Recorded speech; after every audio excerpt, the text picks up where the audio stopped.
I like people going like, "You guys broke down Batman? Where the hell is that?" You know, Yeah, they missed it. Yeah, a couple of people said they didn't even see it when it was posted. So, and it is funny because our follow-up conversation, it was still long enough back. We're going, we should talk about that new thing coming up called Wonder Man.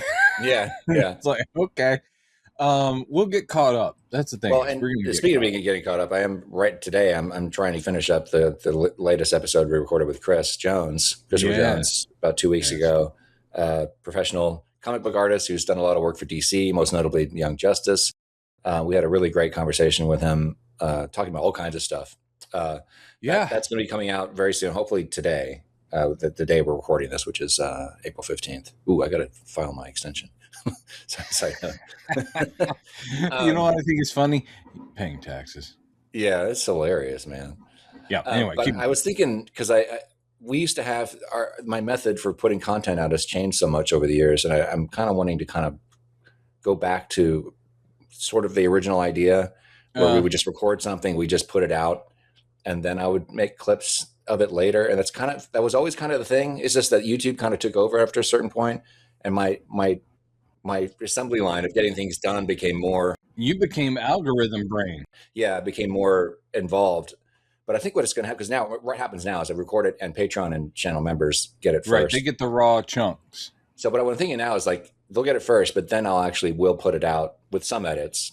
But that way, at least there's a more constant thing coming out, and people will be more aware of the fact that we have a Patreon who get these things first. Yeah. For that. And I support this model. It'll foster more conversation and hopefully just keep things moving. But people have been great. The stuff we've been putting out lately with talking about Supergirl and putting out the Batman discussion. Awesome responses. Yeah, people are really digging it. So I'm really appreciative of that. The person said that instead of asking for millions of followers, we should be getting billions. Yes. And I'm like, the whole world listen to us gibber and jabber. We do get nice comments along those lines pretty frequently now. People saying, "You guys are great. It's my favorite YouTube channel. Nerdy, talk about this stuff." It helps. Okay, as we get older, our egos deflate. We feel less important, and you guys are lifting us up so that we can walk on mountains. That's a good lyric. I need to write that down. Yeah, okay, get that pen. He's actually writing it down. Actually, me with my fingernail on the. Right. Anyway, yes. So anyway, I think that's a good plan, and I always I like when we focus, and I've enjoyed every one of our rewatches and critiques of like a specific thing, but also this is a weekly. Let's chat about what's new. Yeah. And keeping it fresh and timely is good because again. Right now, we're like halfway through an amazing season of a Marvel show. And, casting rumors and little hints and things of upcoming projects, including, I'll just get this out of the way. Apparently, there is a character who everyone thinks is Maxima, and some people think is hidden Wonder Woman, has apparently been cast for Man of Tomorrow. Oh, that's right. Yeah, I forget her name. I'm gonna look her up, but she's from Andor.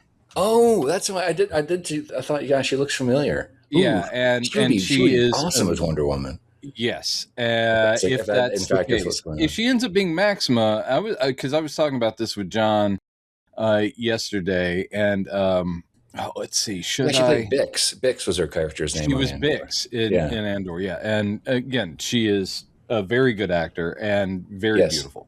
Adria Arjona. Yeah. And I said a comment to John. Look, I'm going to be totally honest, and I hope that I don't come off as creepy. But what I said was she's very beautiful, but similar to Gal Gadot, who, again, very beautiful, and certainly for a couple of appearances was a good Wonder Woman. I said if she's playing Wonder Woman, she's not quite the right build. And I know how that's going to come off. And the whole thing is they had to pad Gal Gadot's, like breastplate kind of thing. Her place to give her some more curves. And I know that comes across as sexist. What I always, my argument is simply that all these characters have aesthetics, iconic profiles, literally silhouettes. And the argument I was making is, look, they could have found the best actor for Superman. And if he was 5'3" and a redhead and a skinny dude, he might have been the best Superman ever. But would we sit there going, that's my man, that's Superman? Yeah, you don't want to have the audience constantly going, well, it's yeah. I mean, it's distracting after. And we were talking about the whole thing with the casting of Michael Keaton, and he had to prove to audiences that he could be Batman, which of course this is true. That's unfair. I will also say that was in the age. Now with the Marvel movies, they get in the physical shape, like literally sculpt their bodies. Michael Keaton had the benefit, as some of the 90s superhero movies, is like it's a rubber suit, it's a muscle suit, and makes you instantly look like, oh yeah, I can do that. And I was just saying, like, it's not me being creepy. It's like, if you found a rail thin, Nordic chick with very, very blonde hair, and she acted the hell out of, like, wow, that's an amazing Wonder Woman, you would still have to say, are we going to dye her hair, get her a wig? Are we going to bulk her up? What are we going to do? Because she needs to look like the character. Otherwise, people are taken out. Right. That said, I am the nitpicky guy who, Daniel Craig, great Bond. But the whole time I'm like, why is he blonde, man? It's like Bond always has, and it's described in the books, black hair. So anyway, John got on my back. Guys, I always bring up when John and I have arguments. My other friend John, I do podcasts with. My other friend. He's an imaginary friend. I'm just humoring him. He's a younger feller, as in he's in his 30s, and he knows a lot about comics and films and television. And generally speaking, we have similar opinions. We should have him on the show again. We've had him. By the way, those of you who don't know, and most of you don't, he was on the show a very long time ago. We talked about a lot of stuff, but mostly the main reason for bringing him on was to talk about the Night Stalker. Oh yeah, show. Maybe we should. Episode actually, it's getting the numbers on that episode have been slowly going up because of the Night Stalker stuff. So I just want to, that's my jam. It's my jam, and the fact that I am not necessarily in a financially like, hey, throwing money around place. There was a Kickstarter recently. A company got the rights to do action figures. Someone who's finally made a professional grade, very nice Kolchak the Night Stalker action figure, and it was a Kickstarter. I was like, can't do it. So I'll have to end up buying it for way too much money down the line when I have more money. But regardless, so that's actually a question to you guys. How important is it to comics fans, the visual representation when they make the movie? Is it about getting the costume as close to the comic as, or are you okay with it being modified? Like, is it, Batman has never been comics appropriate at all, except for 66. And even then it was like, I'm not sure. Pattinson has this collar thing, this sort of like bracer, and it's all black, of course. The gray and black separation we don't really get, except for Affleck once. So in other words, how important is that to you? This actress, like I said, is great. She is just slim. Maybe she'll get bulked up. Maybe also they will fill out so that she has that. And John's like going, that's very sexist. You just want her to have big boobs. And I'm like, no, I just want her to look like she does in comics. And there are some, and then I brought up Scarlett Johansson. That's always my argument. Scarlett Johansson became an awesome Natasha Romanoff. She became a good Black Widow. And I said, she's the opposite. Canonically, the way she's been drawn for almost her entire comic career, she's lithe because she's supposed to be like an acrobat. She's a tall, like wiry, but not voluptuous. And it's like, and therefore Scarlett Johansson, who's kind of smaller and she's very rounded. Sorry, that sounded really bad. She doesn't necessarily fit. So it took me a while, her performance, which is always good. And also the fact she never really tries Russian. It's like, hey, that character is Russian. Yeah. Yeah. So it's like, okay, I now accept you as the MCU's, Black Widow, even though you don't look right, and even though Yeah. you don't necessarily sound right. Yeah. I think that the industry has just, I mean, that's going way back. The Marvel is, I think both Marvel and DC are much more, I think, cognizant of those issues now, Yeah. because we've seen Marvel kind of go back like, oh, okay, now Baron Zemo actually wears the mask, that Yeah, or at least he that type of thing. has. Right. Yeah, exactly. So And you're they're like, more ooh. like, oh, we can actually lean more into this and not be embarrassed. The comic book shame thing we've Yeah, talked about. exactly. It's like, That has been slowly kind of dissipating. I It's mean, not the totally X-Men in gone. their black leather suits for the Fox movies, and you're like going, I'll accept it just because I'm so excited to see these people. Mm-hmm. And again, Hugh Jackman played the F out of Wolverine, and yet he's 6'2" or 6'3". Wolverine is supposed to be a short, swarthy, like hairy dude. He's not supposed to be ultra attractive. And yet the audiences are like, doesn't matter. He's an awesome Wolverine. They embraced him. So maybe it's not as important. Maybe with my visual sense, it's like I need them to look like the character. I want them to look like the character. I think it is important to a very strong degree, actually. And it shouldn't be, I know at a certain point it feels like we're nitpicking, but it's important for all the things you're talking about. It's like, well, if you're not going to have them look like the character, what's the point after a certain point? That's kind of the thing. It becomes like, what are we doing? So sometimes it's annoying, and sometimes it does. I mean, it can go both ways. You've seen us on this channel not wrestling, but getting frustrated with commenters. I hope no one's on this channel seen us wrestling. Who could not accept the new Superman, the new version of the Superman suit that's in James Gunn's movie. Yeah, we love it. Is it exactly what we would have wanted? No, but that's very rarely do we ever get exactly what we want. Right. Alterations are going to happen. And even another thing that is more core to the character, and this drives John crazy, is when I bring things up like Wonder Woman. Even I really did like Patty Jenkins, the first Wonder Woman. Wonder Woman 84, there are things I like in it, but it didn't quite work. Yeah. But the decision, and it's been going on since the 80s, of her with a badass sword and a shield, and John's like, she's from a warrior race. I'm like, you realize that the interpretation of the Amazons in DC Comics from the 80s on is when they started adding in more about them being a warrior race. Their whole existence in the original up to like the 80s is about peace. Literally, that's the whole thing. They're sitting there. Those are immortal women who play lyres and write poetry and ride giant kangaroos. We haven't gotten that in the movies. But that was the whole point, is she was a peaceful ambassador.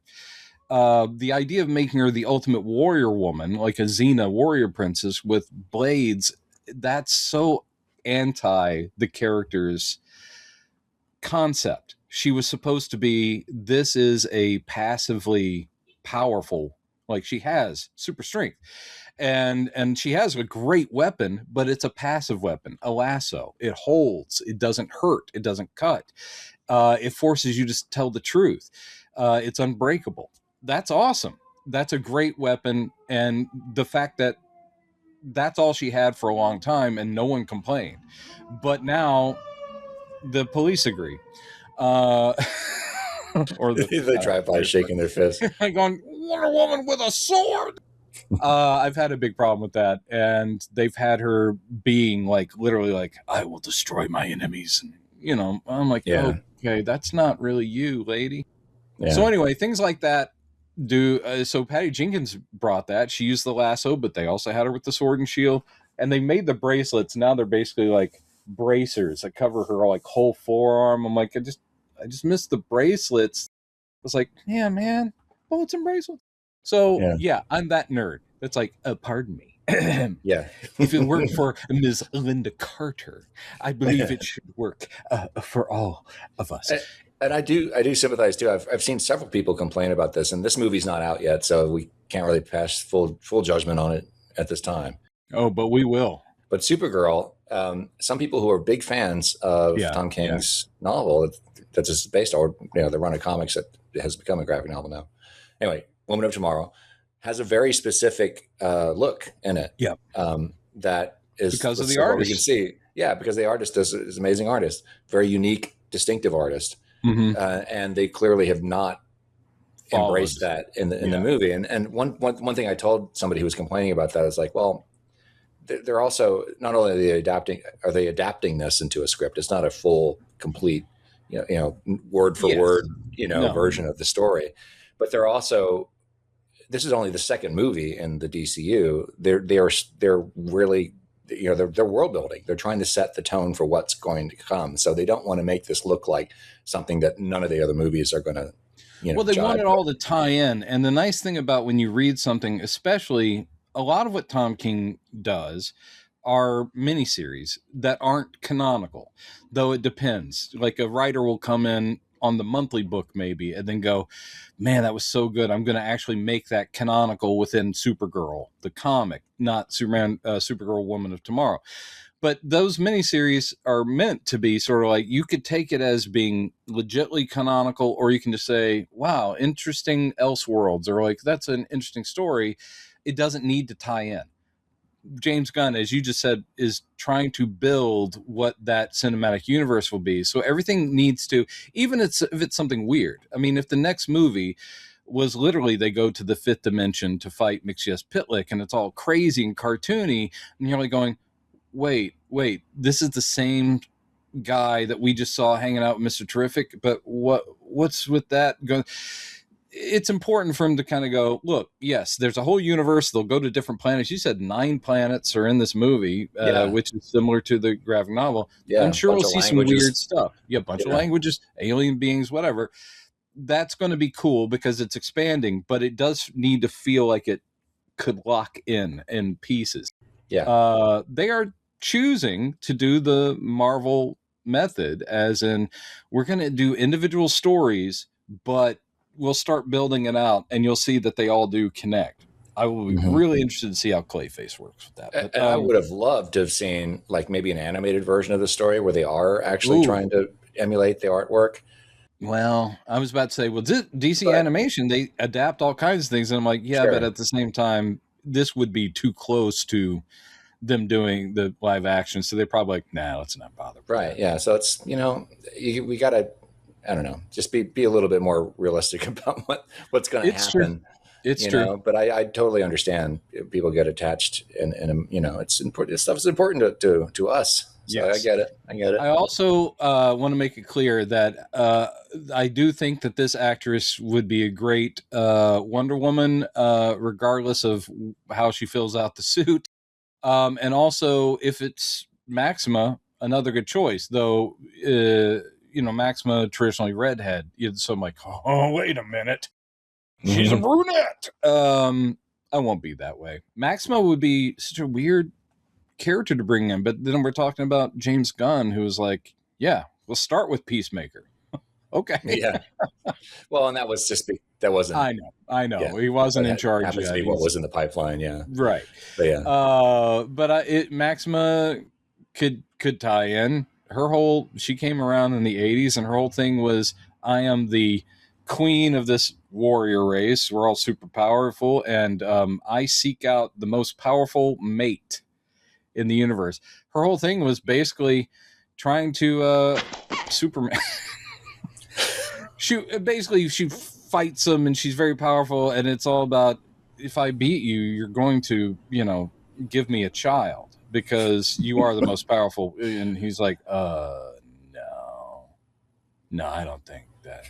No. I mean, no. Lois would be really bad. Yeah, I mean. She's an interesting character because of that. And eventually becomes a hero. She's kind of anti-heroic, but eventually she ends up being in a Justice League with some variation, Justice League Europe or something. She eventually becomes heroic. But she's still like, I am queenly and you are beneath me and whatever. Okay, so there's a little bit of news. Supposedly the casting is locked, but they're still being coy about who she's playing. Yeah, she's playing. Yeah. Now, That's one little diversion before we get into Daredevil. I'm ready for diversion. You already heard this, but I queued this up in the soundboard because I think. Yeah. I will ask Robin his. I'm sure he's okay with it, but I'll make sure. For those of you are not aware, I have an older brother, and he's getting older every day. And, his name is Robin Jones, and he is. You see him in our comments sometimes as your fiend, Mr. Jones, is his little thing. So if he's being ultra snarky, it's because he's known us. Well, he's known me my whole life. He's known Chad since the time I've known Chad, pretty much the 90s. Yeah. So, he always gets his digs in. But he's also extremely knowledgeable, film, TV, comics, which he loves to tell you all about. And if he sounds a little bit like me, it's genetics. Well, you know why? Yeah. Just a little bit of backstory. Almost everybody I know and who I went to high school with, and whether it was my high school or other high schools in the Houston area, everybody knew who Robin Jones was in the mid 80s because he was the biggest personality, I will say, at River Oaks Theater. Yeah. And which out of towners, people who live outside downtown call it downtown Houston. It's the West Gray, River Oaks area. Still, thankfully, to this day, is one of the most legendary theaters in town. Beautiful movie palace of the 1930s, which did get transformed and was almost. I haven't lived there in a long time, but it almost went away, and I'm glad it's a landmark now, not just a landmark cinema. Yeah. It's a physical landmark, so they can't tear it down anymore. Right. It's been restored. There's a new company that owns it now. It's his landmark. Let it go because they didn't want to renew the release. But it's remodeled. It's very nice now. It's almost too nice, but they're doing well. Is it still the balcony? Is still the two little movie theaters? Still the two little movie theaters. Yeah. Okay. And it's very modern now, where you sit down, you press a button to order stuff, and they'll bring it to you. It's one of those like a living room theater. We've got several of those up here. Yeah. It's great. And I used to work there, but the only reason I worked there is because my brother did. And Robin worked there long enough that he became known. He's a personality. Yeah. Is he ever? Because the two of you were very, very entertaining there, because just naturally you just be constantly entertaining people as they're coming in, and it was just always hilarious. But anyway, so I didn't really get to know Robin until I met you, because when I knew who he was. Everybody knew who Robin was, like I said. But when I met you at River Oaks Theater, I didn't know. I'd heard about you from our mutual friend Patrick White. Yeah, and I knew your name was Brendan Jones, but then I didn't make the connection until I met you and heard you talk for a few seconds. I was like, oh, this guy is Robin's brother. I didn't have to be told. I could have put the two and two together. Anyway. Robin has supported pretty much all of the creative ventures I've done, and he loves the group of friends that I have. He came to adore all the. He hated Dwight. No, it's a joke.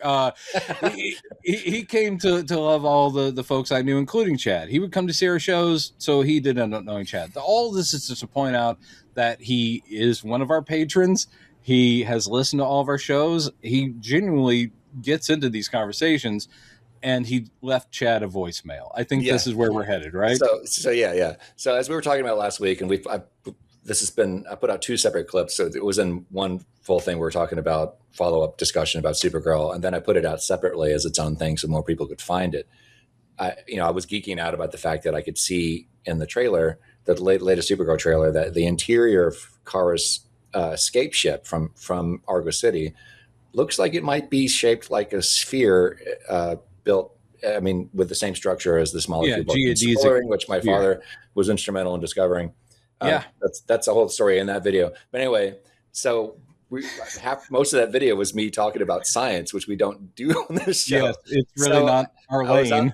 I was at the dinner with my mom the other night, and I see Robin calling me, and I can't take the calls at dinner. And later I listened to the voicemail, and I hear this. You may have to turn this up to hear it, we'll say. Chad, Robin, Brendan's brother, listen to me. Ordinarily, I call Brendan if I have a big note. I'm calling you this time. You listen to me. I just listened to your latest with Supergirl and the geodesic spheres. If I needed a chemistry lesson, if I wanted to learn something Yeah, school's out, buddy. School's out. Alice Cooper got it right. School's out. I don't need to learn anything anymore. Okay? That's why I avoid Shark Week. All right. Love you. Love the podcast. Long-time listener. All-time caller. Talk to you later. Bye. Oh, Chad, I'm sorry. I'm sorry you got your number. That's what I'm really sorry about, is somehow he can call you now. I appreciate that. The thing is, if you get that kind of a Robin message and you get maybe 1 or 2 a year, that's fine. Being his brother, oh my God. It's just... And it's the same thing. He's always shouting too. It doesn't matter. You always think, is he driving somewhere? It doesn't matter. He could literally be in his apartment and be, Brandon, Beach, listen, Beach. The thing is, yeah, I don't agree. Yeah, no. What you said about Daredevil? What are you, an idiot? Beach, are you there? Are you listening to this right now? And that's what Robin's messages are. So is this a weekly thing that he calls you after listening to the show? No, he's gotten more into texting. It's weird though, because I've known him so long that I even read his texts in my head. It's him still shouting, and often they're in all caps, like our president. So it'll be stuff like, you're wrong. And he'll always want to point out, because I don't pretend to be an encyclopedia. Sometimes I'll bring up a character actor and I'll get the name wrong, or I'll say that he was in this movie. He's like, you're thinking of Paul Lynn, be like, he'll go, you're wrong about that. And he just wants to correct. It's always about correcting me and shaming me. So God bless him. It's been 57 years of that. But this is a shout out to my brother. You're usually right. Plus, you've probably had the time to look something up and then prove that I'm wrong. So thanks for supporting us. And for the folks of you at home listening to this, I'm sorry for you as well that you had to hear.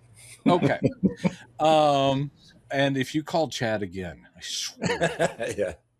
Especially when he's out with his mom. Why do you want to bother him? Anyway, so let's talk about Daredevil, which actually I think Robin is in agreement on. It's awesome.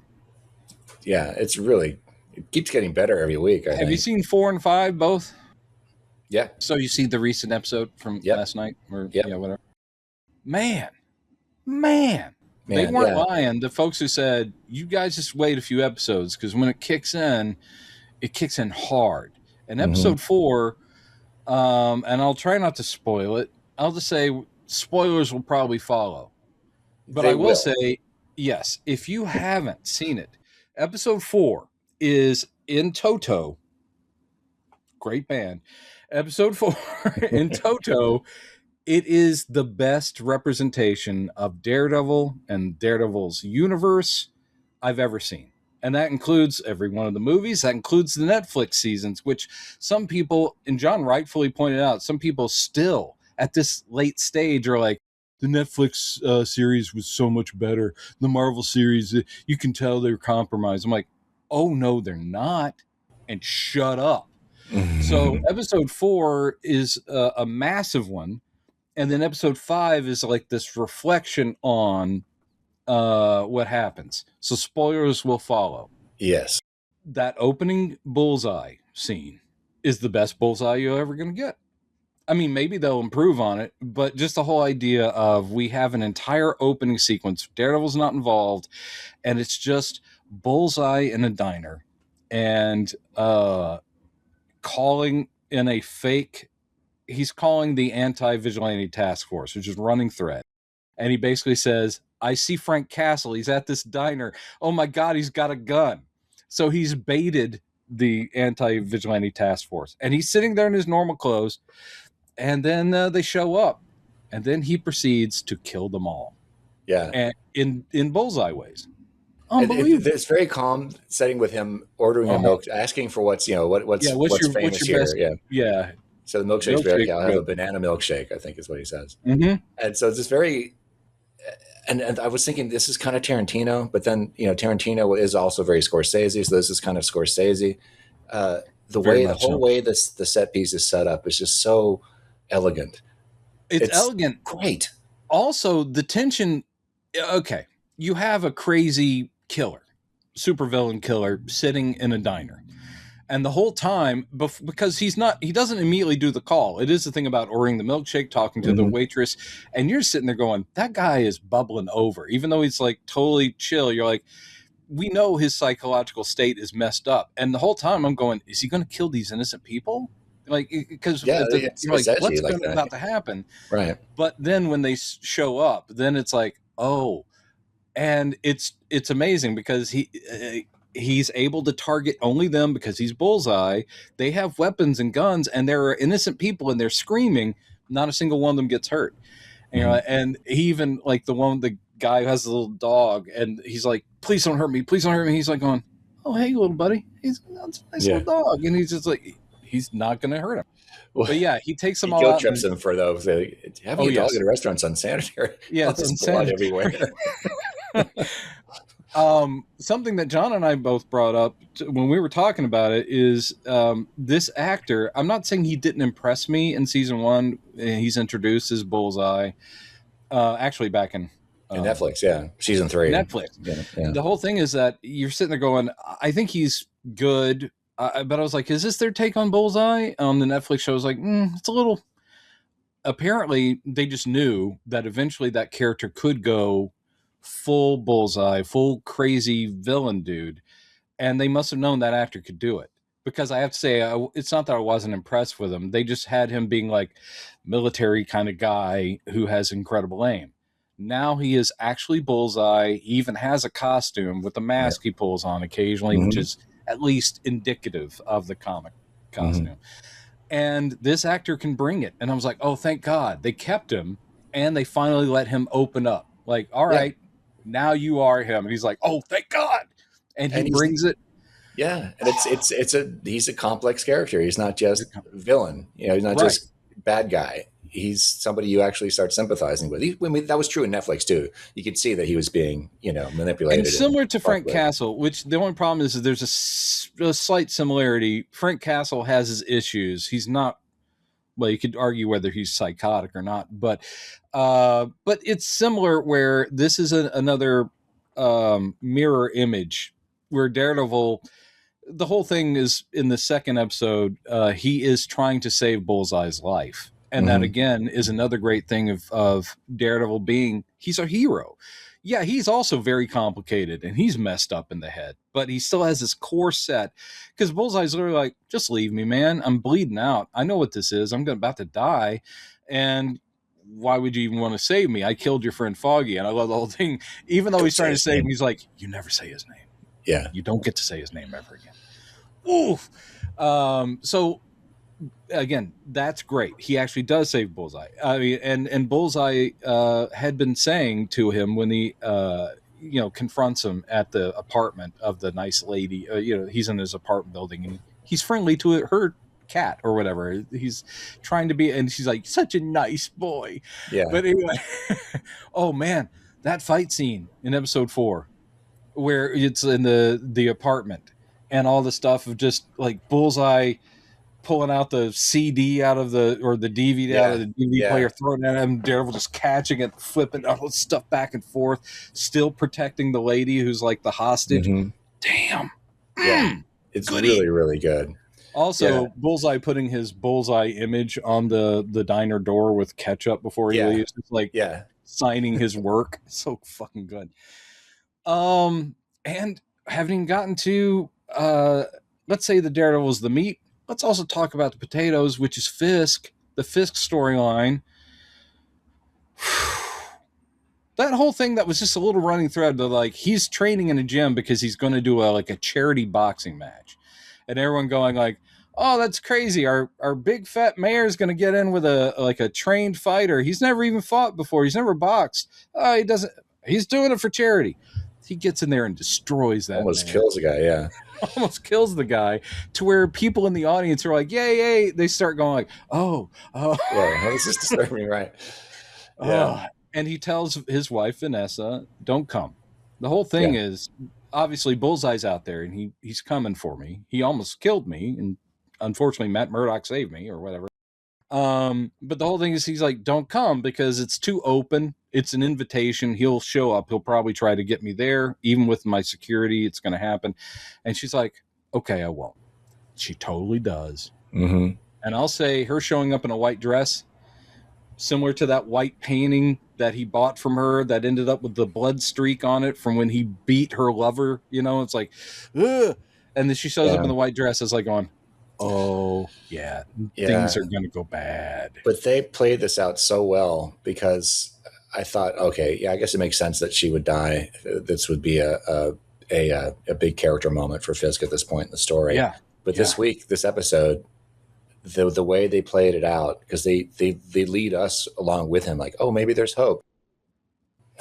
You know, she has a moment. That and was interesting because the way episode 4 ends, I mean, obviously you see him crushed and crying for help, literally like going, help me, somebody. He's that D'Onofrio. Give him the awards. Just give them all the awards right now. Just give They both are so good. They so embody those characters. Mm-hmm. So Fisk is a terrifying human being, but the thing or the person he loves is his kryptonite. And literally he becomes a child. We can't handle the fact that she has been harmed. And it's so well done too. The whole thing of like the crystal little sculpture thing with the buildings is Bullseye's weapon, and Fisk stops it, breaks it, but still she's like, Wilson, you've seen lots of movies and TV shows where someone says something, turns around, and they've got a horrible head wound. Yeah. But I mean, it was still very effective. She's got a shard of it right there in her brain. When she goes down at the end of episode 4, you're like, okay, wow, that's powerful. And they've taken out a major character. Episode 5, well, it's going to be a tricky procedure, but things are looking good. And episode 5, if you haven't seen it, it's this week's. And, you know, when this comes out in 2 months. Yeah. But the whole thing is that we are shown, as you say, it's going step by step. Like he's in the operating room and they're like, let us do our work. And you get apprised. And then it's like, well, everything went very well. She's doing okay. And then he's by her bedside. She squeezes his hand. We've seen her going through like a dream thing. This episode has a lot of flashbacks, which are showing how things are connected. So we get some Foggy.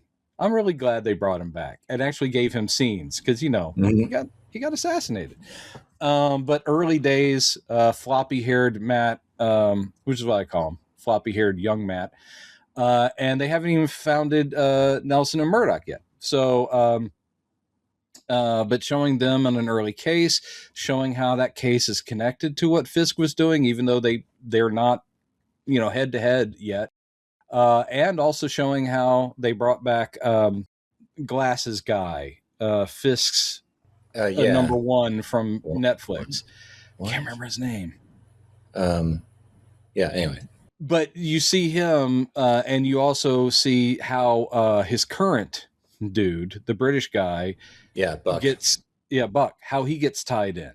So he's like kind of like a street level dude, even though he's British.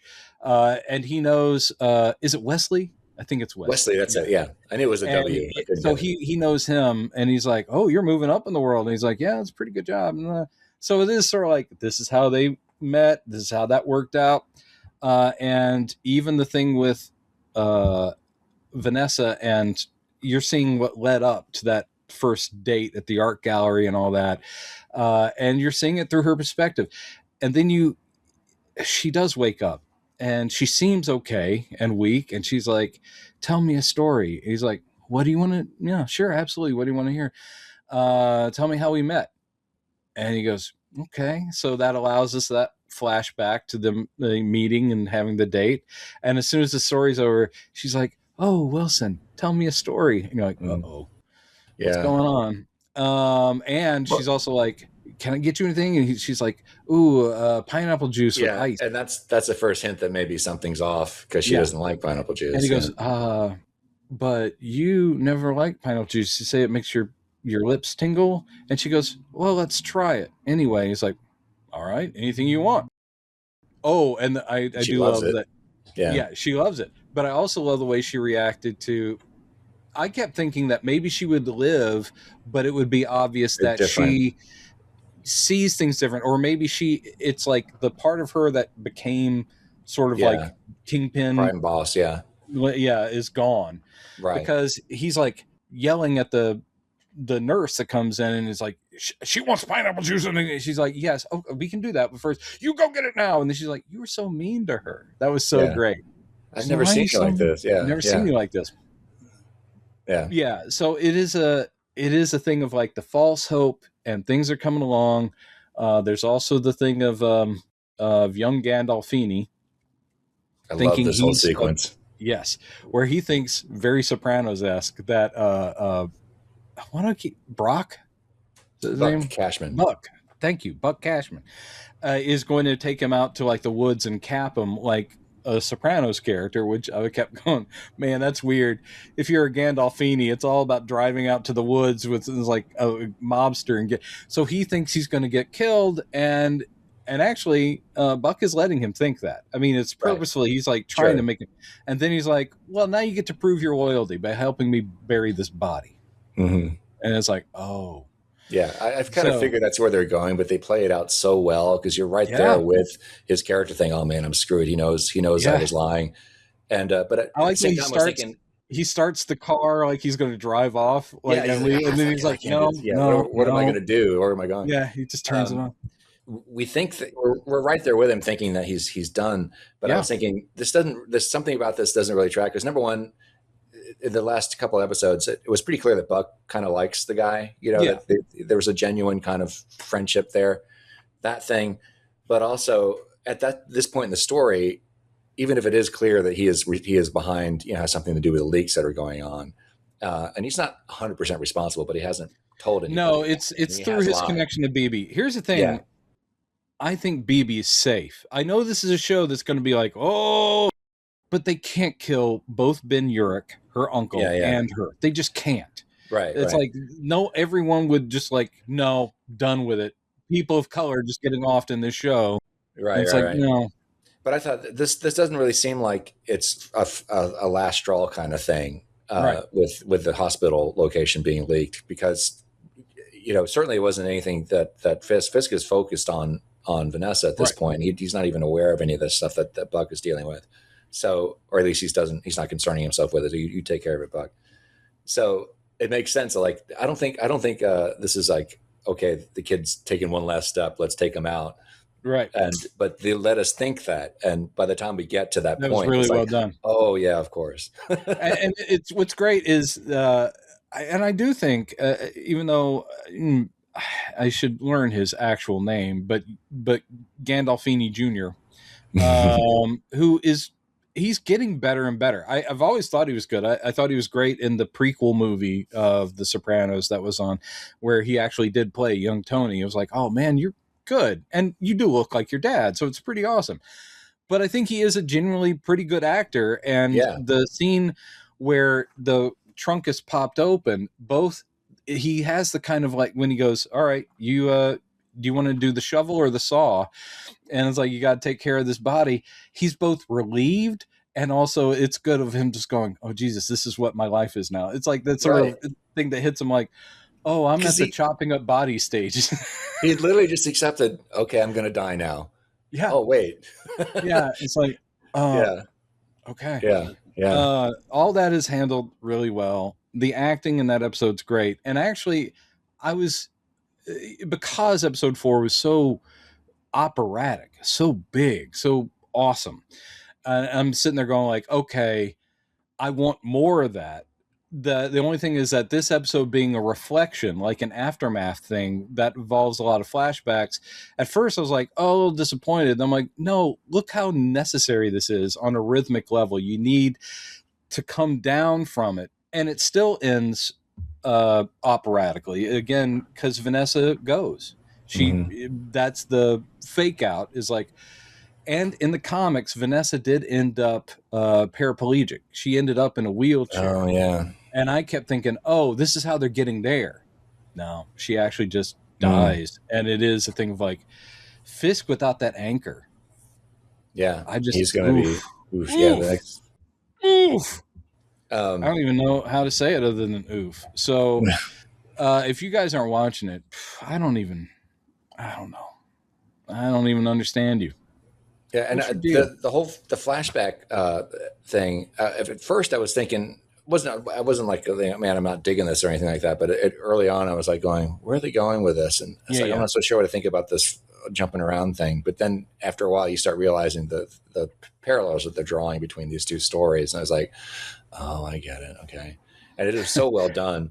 And this side note too, but the de-aging effects that they used in this episode, pretty impressive. You know, they couldn't do like you could still see that, you know, younger Fisk is fatter. He's got, you know, right, because Vincent had, you know, he was a heavier guy back then, so they didn't. Yeah, they de-aged his skin. They couldn't like either take away or put back the weight that people have gained or lost. I'm not sure if they may have de-aged, but also totally keep in mind they could have mapped, because they have so much footage from these actors when they were like, because we saw the original date with Vanessa, so they have all kinds of footage of that actress from 10 years ago. They did use some of it, yeah.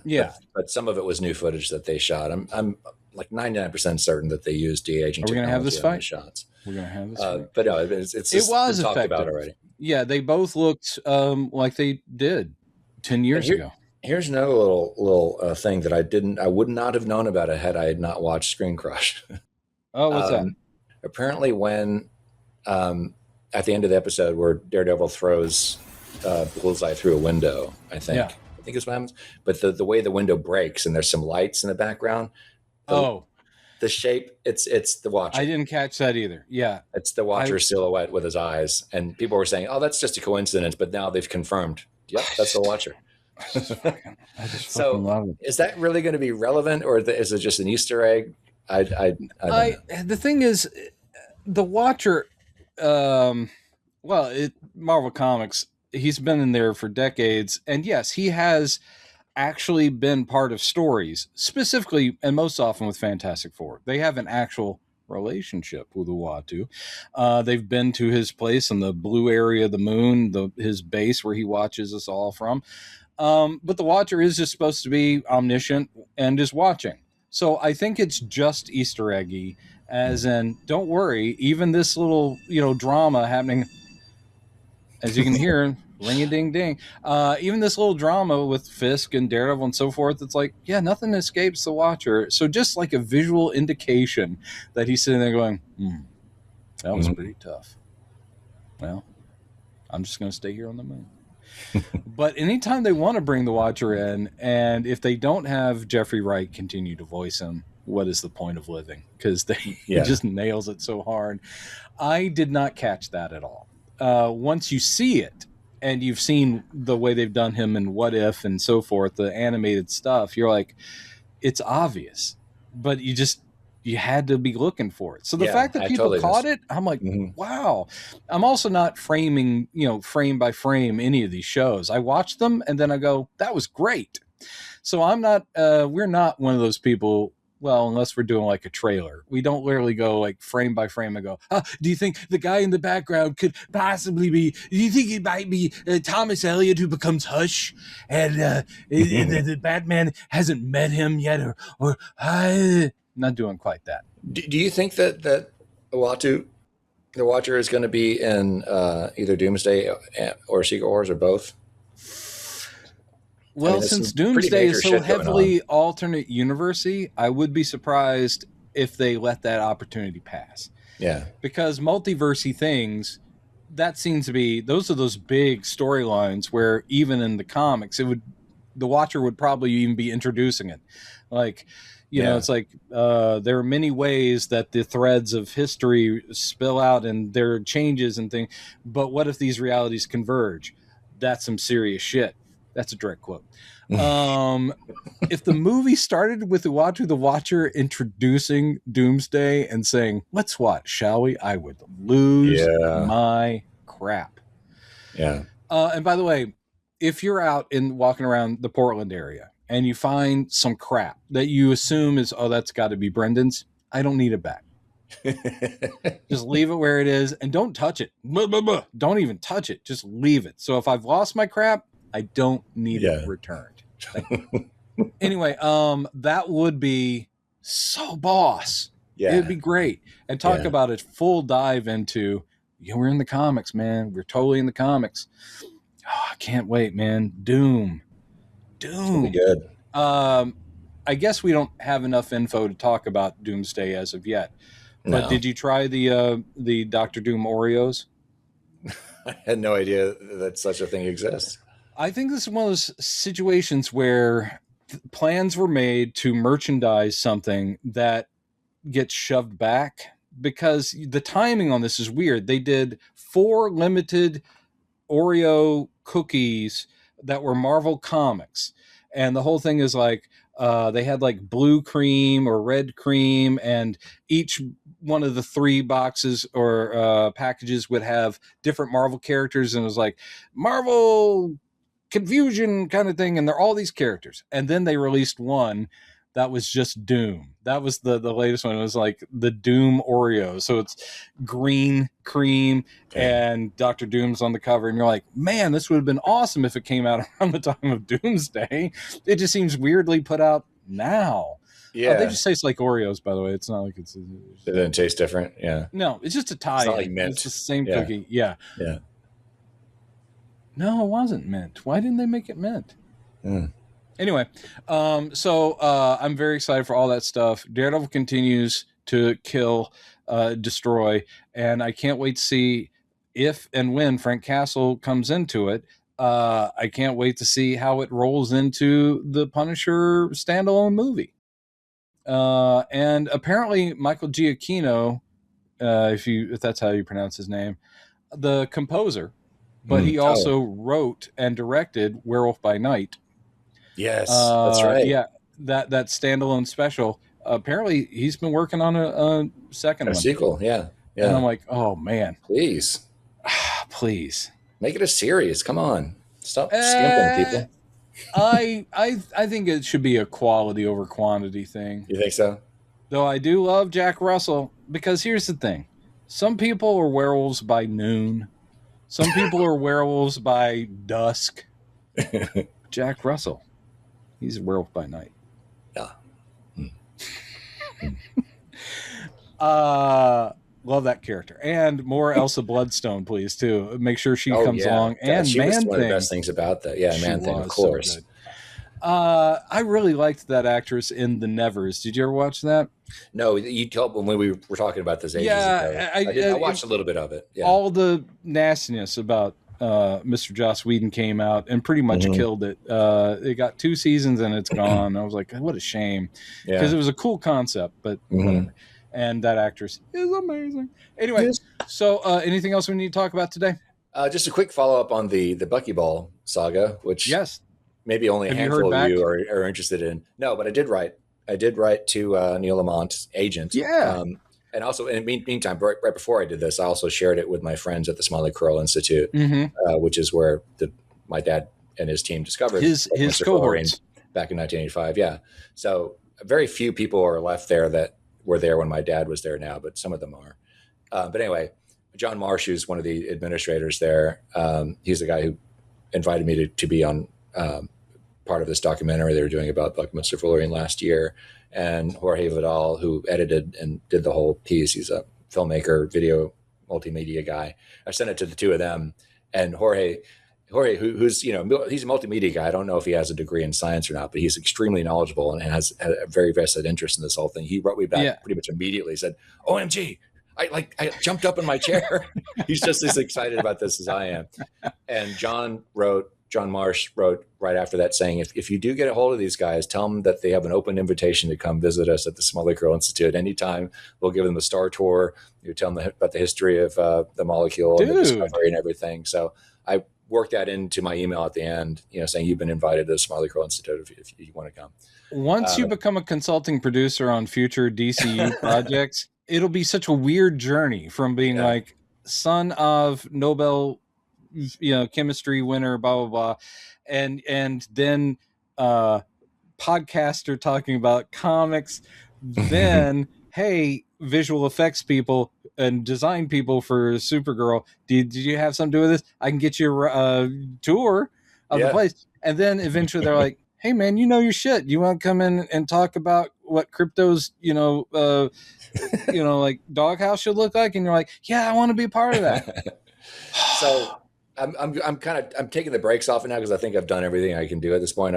Anything more at this point is going to be obsessive silliness, because it may not even be a sphere. It may just be the front of it looks is like, who knows? We don't know yet. But if it is that, and they may not have even known about the molecule, they're just like, make it like a soccer ball. Yeah, maybe they might have literally just said, could it be a soccer ball shape? Even so, that would still be really cool, especially if it is a true, truncated hexahedron or soccer ball thing.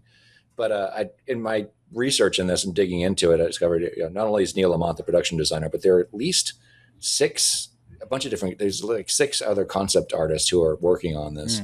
Possibly there's being always assigned a team. Different things. Always yeah. One of them is named Vincent Jenkins, who he's done podcast interviews before. So I'm going to notice with this. Maybe this is the Patreon information now. We're going to get Vincent on the show at some point. He's a really cool. Anyone that's involved on any aspect. I love filmmaking in general. I mean, obviously I write, and therefore I would love to be a screenwriter, but the idea of how it all comes together. And when I was a tour guide at Warner Brothers, one of the things that I actually did love was visiting prop department, visiting going to where the sound stages where they recorded score. And just every aspect of it is an amazing thing. So if you out there watch this and you have any connection to, like, if you have been somehow involved in breaking down visual look or the Kryptonian language, if you develop that, I make fun of it all the time. But yeah, if you want to come and explain it, that is not just us fishing for like cool guests to have, but both of us, I'm speaking for Chad, we love the aspects of how this stuff comes together. And I could easily spend an hour talking to you guys about decisions that were made. It's like even like how red should the cape be? It's like matching colors from the comics and all. I love every aspect. I've been incredibly honored. If you were an extra, if you are the gentleman who said, "Say, Jim, woo, that's a bad outfit," in 1978 Superman, please talk to us about it. I've been incredibly honored at the fact that we have attracted the attention of some industry people. Yes. Christopher Jones being one of them. We've also we've had Dave Lanfear, who was a letterer for the Superman 78 series. We've had John Bogdanov. He's commented at least once. Kevin Rubio, a director, creator of Troops. And eventually we're going to get Jeremy. We're going to get Jeremy on here.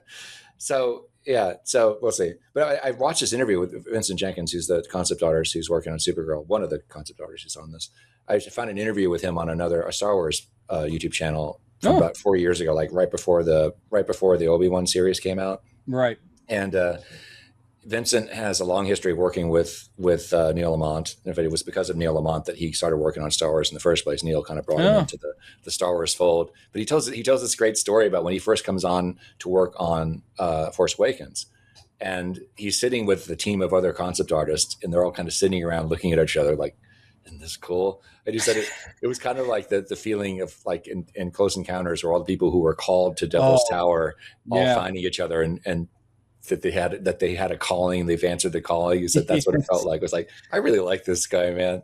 He's just one of these guys who's just constantly geeking out about how much he loves what he does. You can generally see when you're watching any of these films, whether it is a continuation of Star Wars, Star Trek, anything genre, and of course superhero movies, you can generally see the enthusiasm. You get the impression they looked for people that weren't just top of their game and respected, but probably people that came as fans that loved the stuff from the beginning. Yeah, that's why I'm encouraged when a James Gunn gets creative control, because that's a guy who's read comics since he was a kid, and he knows how they work. And I think a lot of the visual folks that come into those fields are like, oh my God, are you kidding me? I get to work on, the Hall of Justice. It's step back. You know, it's like, I get to do this. Yes, I get to interpret what Mr. Terrific's ship looks like. Yeah. So I think that kind of stuff, I'm not saying that some people do probably come in and go, I'm just here to do a job. What do you want? You want a robot? You need a robot? I'll design you a robot from the planet Krypton. A robot? That's what I made up. I never read these comics. Wait, what? Like a little baby person? I read books. With no pictures in them. So one of the things that Vincent got to work on, he's worked on. Neil, I didn't really absorb like everything Neil has done, and Vincent's been part of his team for a long time. But they did Force Awakens. They did at least the first season of Andor. They did Rogue One. They did Solo. And this is one of the cool things that Vincent got to do is he got to design the escape pod part, the modular part of the ship that comes out. That was his work. But that was Neil Lamont and his team were behind the Lando's version of the Falcon then in that movie. No wonder it looks so good. I thought it was great. And the idea that's like the cargo section. Yeah. And it's like they lose it during but of course the idea that one crash after the Kessel run, it's like, every identifiable thing that it's like, it happened right then.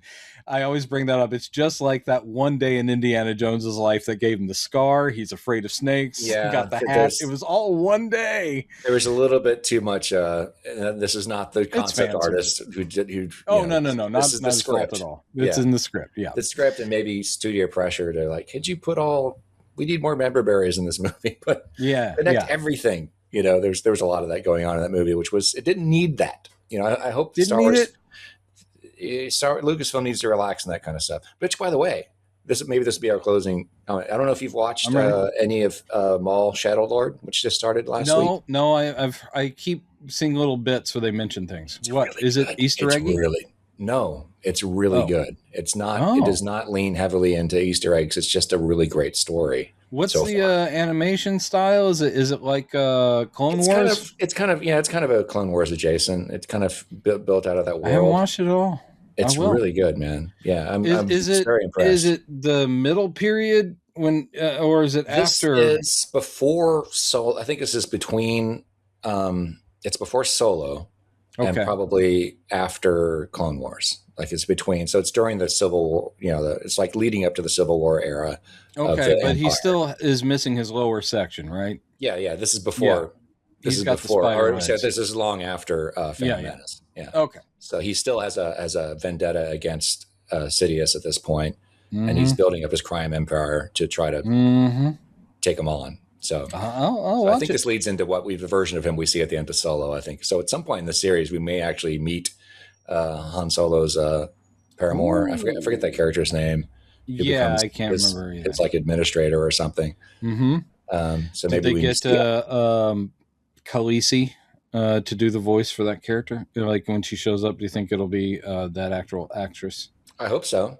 We do have what's his name? The guy who played Starkiller in the games. I keep forgetting this guy's name. He's like a legendary voice actor now, who's been voicing Maul and the Clone Wars and everything for years. But he voices him, and then apparently he had a hand in the story in this time around, which I think probably has a lot to do. When actors get so wrapped up in their character, they're like, I know exactly what to do with this guy. Yeah, and I wish I could remember his name, but he is one of those fans who's like deep Star Wars fan. I mean, it makes sense that they're giving him some story control because he's the kind of person they need to steer things now. So I'm sure this Shadow Lord's probably been in production for years. So this predates Kennedy stepping down. Dude, we're a month away from Mandalorian Grogu. And again, not that jazzed.